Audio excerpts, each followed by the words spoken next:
So David Ayer and Jason Statham reunite for A Working Man, their second collaboration after 2024's The Beekeeper, which was a outlandishly fun movie.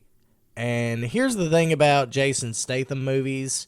I don't expect a great plot or a operatic, thought-provoking film. I just go and just turn off my brain and just watch Jason Statham kick ass. And for the most part, that's pretty much what this movie does. And this movie is adapted from the Chuck Dixon novel, Levon's Trade.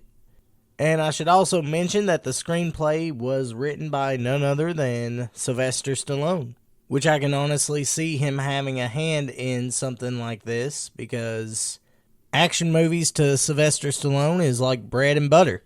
But nevertheless, I'm going to break down the plot of this movie. We follow Levon Cade, played by Jason Statham, a former Royal Marine Commando who now works at a quiet construction job in Chicago, living out of his truck while fighting for custody of his young daughter Mary. His solitary life shatters when his boss, Joey Garcia's teenage daughter Jenny, is kidnapped by human traffickers.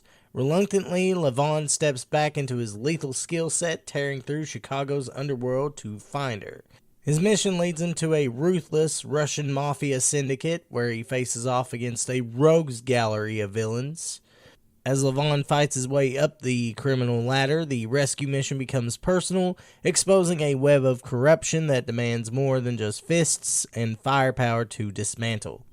I will say I had a good time watching this movie. It is just over-the-top fun, and that's just what you would expect out of a Jason Statham movie.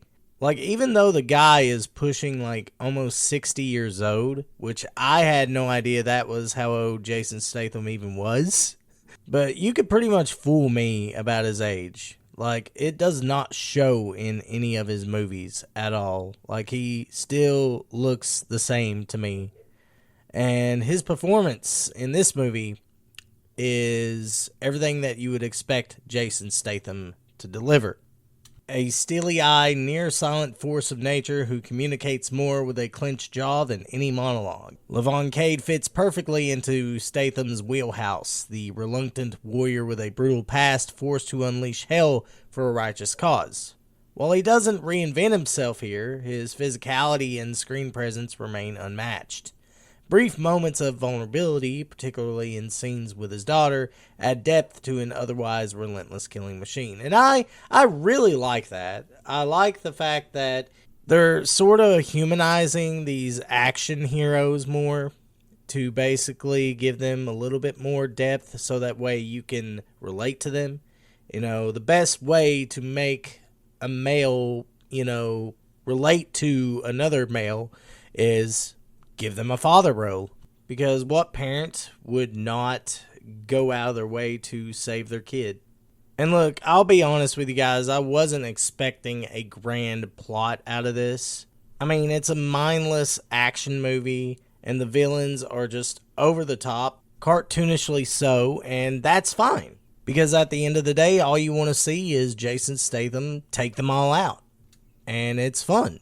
My favorite part is probably the pickaxe scene, where he's beating the fuck out of somebody with a pickaxe, which is giving me Minecraft vibes.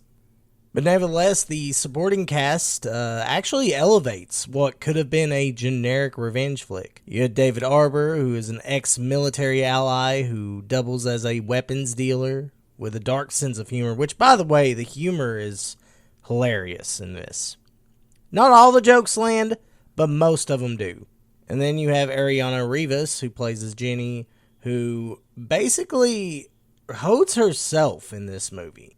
This movie avoids the damsel in distress trope because this girl, she can hold her own.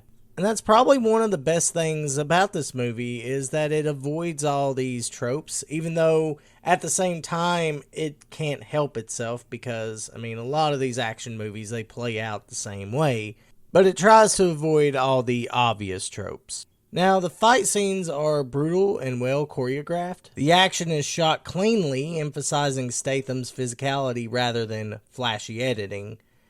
And a standout sequence involves Levon battling thugs in a moving van with his hands tied, which sounds outlandish and over the top. That's just Jason Statham being Jason Statham. You know, everything has to be over the top with him. And that's what we love about these movies. Now, there is one bad thing that I have to say about this movie, and that is the film's predictability, which is its biggest weakness. Like, it's very formulaic. Like I said, the villains are cartoonishly over the top, and they serve no other purpose than to just be killed off by Jason Statham. It also tries so hard to be serious, yet at the same time have these absurd action sequences, which sort of clashes and doesn't really blend everything well. And the dialogue is so heavy-handed with cliches, rarely rising above functional dialogue that normal people would talk. But aside from that, I think that A Working Man, while it isn't a groundbreaking cinema masterpiece, it doesn't try to be. It's a lean, mean action flick built around Statham's strengths, relentless fight scenes, stoic charisma, and just enough emotional stakes to keep it engaging. While its formulaic structure and pacing issues hold it back from greatness, it delivers exactly what fans want: a hard-hitting, no-frills revenge story. In an era of bloated franchises, there's something refreshing about a film that knows its audience and executes its mission with brutal efficiency. If you're here for Statham doing what he does best, A Working Man won't disappoint. Just don't expect anything more. And that's pretty much all I have to say about A Working Man. Can't change a working man. Sorry, Cody Jinks on my mind. But nevertheless, what do you guys think about this movie? Have you seen A Working Man? Let me know in the comments section below. And also, thank you guys so much for tuning in and listening to my audio reviews. Hopefully you love listening to my pretty voice and hearing my thoughts on movies. But nevertheless, be sure to subscribe to this channel for more honest reviews on movies and video games. And also make sure you click on that bell notification so that way you'll be notified when my next review goes up. Anyways, this has been PC signing out, and I'll see you all in the next review.